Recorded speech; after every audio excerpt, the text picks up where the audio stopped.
Okay, so to start off here, this is the photo I already edited and sent to you.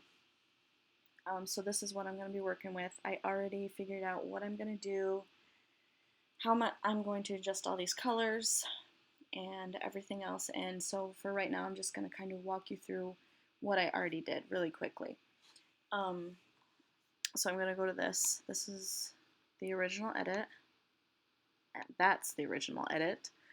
Good thing I just reset that. I'm not going to adjust the white balance. I normally would start there and also start with the exposure.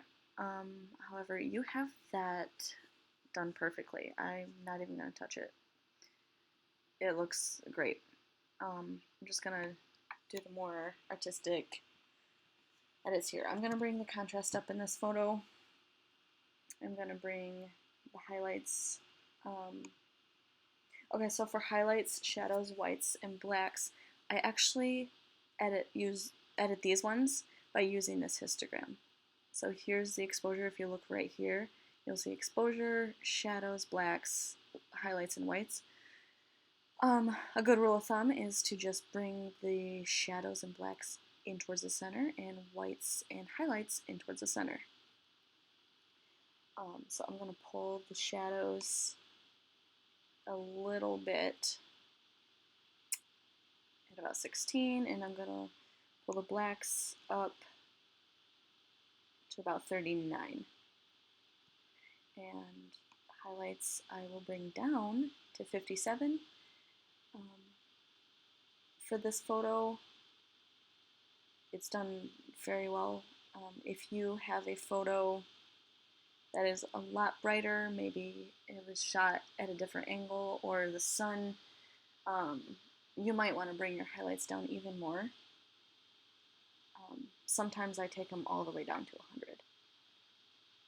So every edit, all these numbers I'm doing right now, it's just a good starting point for you.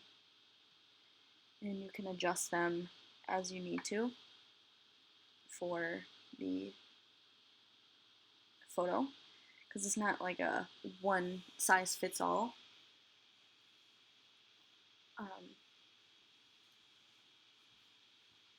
Yeah, but for this photo and any other photo with the same lighting situation, this should work very well for. Clarity, I'm not gonna mess with. Vibrance, I'll bump up just a touch to about 5. Saturation for the entire photo. So we're not working on individual colors yet, but this is for the whole photo. I'm gonna bring down to 25.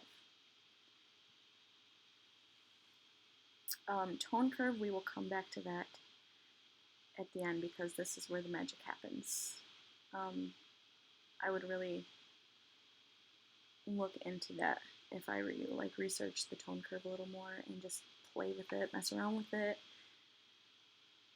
It's just, that's one of my favorite parts. It really makes the photos pop and can give you that creative look that you want.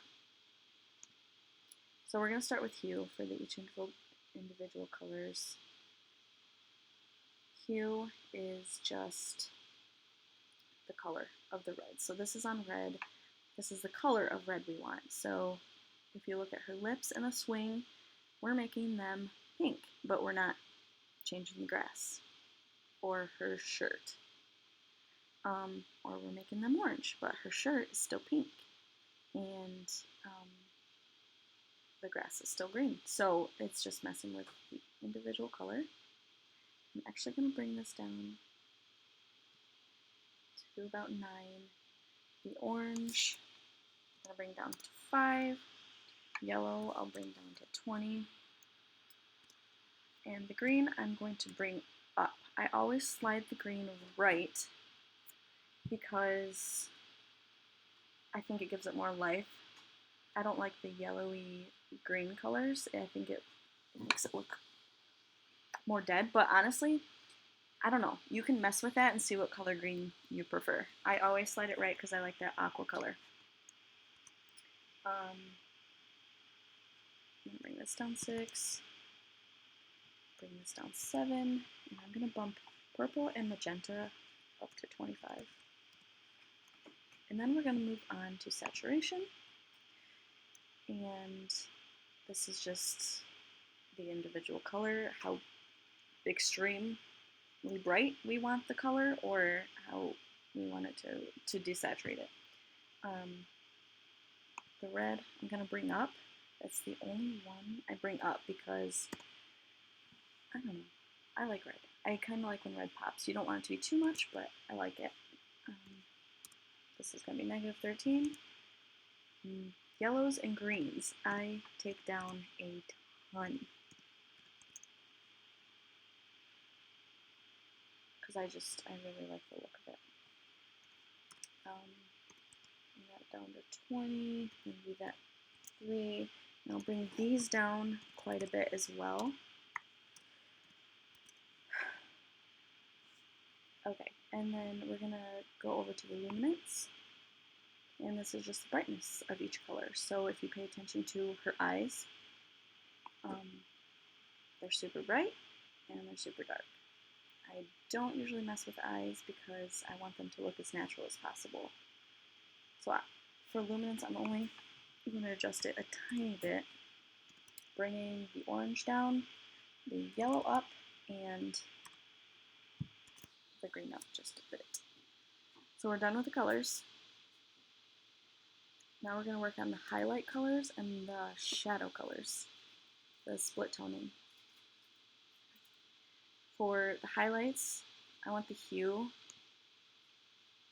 to be at 49. And I'm actually going to do the same with the shadows, so it's the same color. That'll be 49. And then the saturation, this will just be a touch. And the saturation, okay. For the shadows, you'll see here, this is where it's kind of brought to life a little more. It brings in more of the orange, it brings in the warmth and the color, and I'm going to make that at about 17. And I'm going to balance these out at 35. And for these, I usually do the same thing for every photo. I kind of found where I wanted it to be, and I just kind of do it for every photo, for the most part. Now let's go down to sharpening. I usually bring it up to about 25. And I don't usually mess with anything else. If you're in a situation where you have to bump your ISO up a ton and it makes your photos grainy, this is where you would kind of reduce it, make it less grainy in post-processing. However, you don't need to do it in this photo, so I'm not going to mess with it, but this is where you would do it. I'm just going to bump the color up to 25.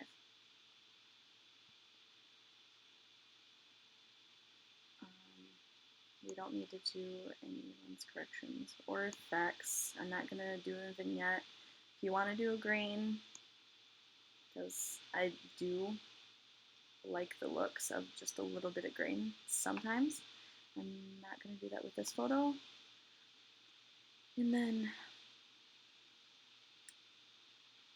so for the camera calibration, mine is so old, and I found out like the numbers that I wanted to do a long time ago, and I just do it to every photo. I don't necessarily know if this is going to benefit you at all, but you can do the same numbers and see if it does. See if it changes everything.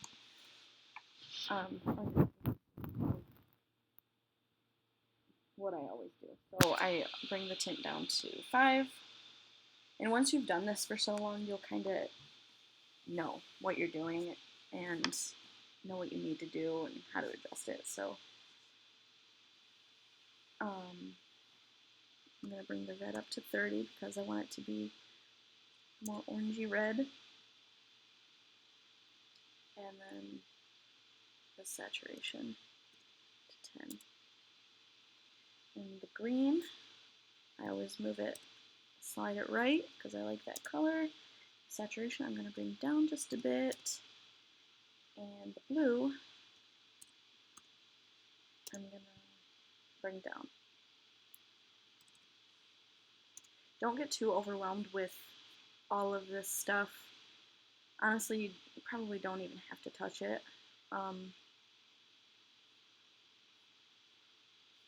Just don't let it overwhelm you. It'll be okay. Alright, so now let's get to the tone curve. So take a look at the photo now. It's beautiful, but this is where it will really pop. So you can adjust this tone curve by just clicking on it and dragging it back and forth, or you can click on this little thing right here and adjust them with the sliders, and you can move these as well. So I'm just going to move these up a little, move this down. And I like doing it this way because a good rule of thumb for the tone curve is, so I put a little intercept here. You click on it and it puts a dot. If you haven't already done this, and I add a little one right here. So I always like to make an S. It's not too extreme, but it's just like you go up and then you come down and back up. So that's how I like to do my photos for these. So I'm gonna just try to create an S. It always jumps like that. You don't get it right. And I'm gonna bring this down just a bit. And then I'm gonna bring this up, creating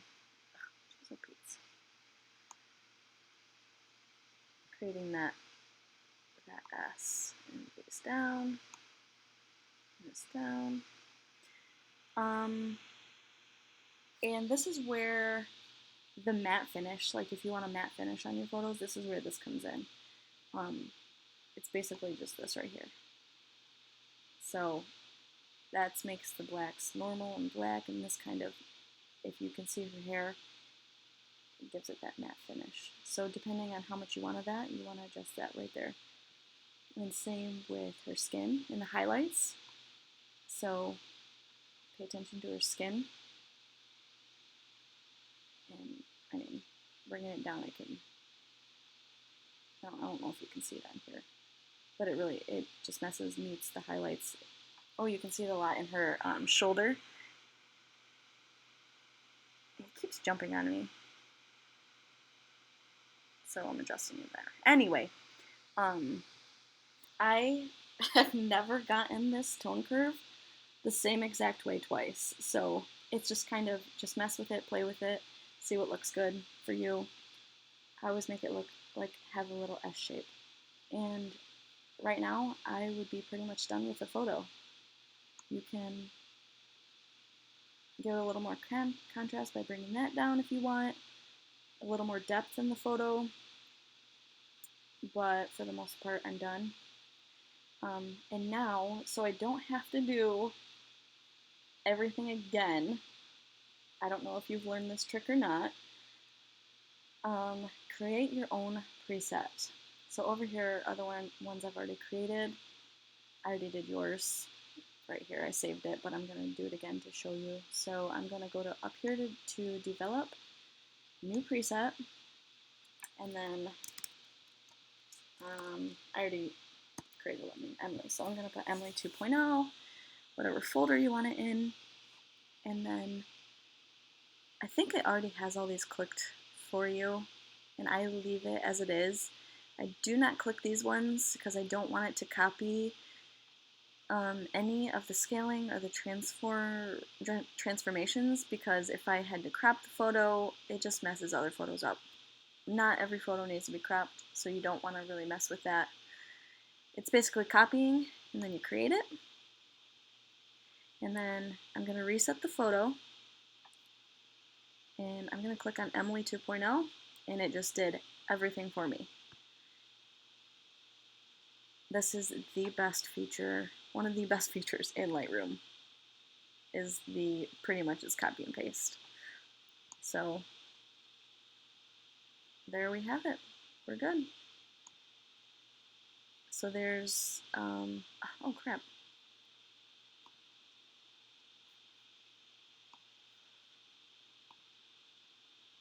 So there's the original edit, and then there's just the color tweaks and little tweaks here and there. I hope this helps you.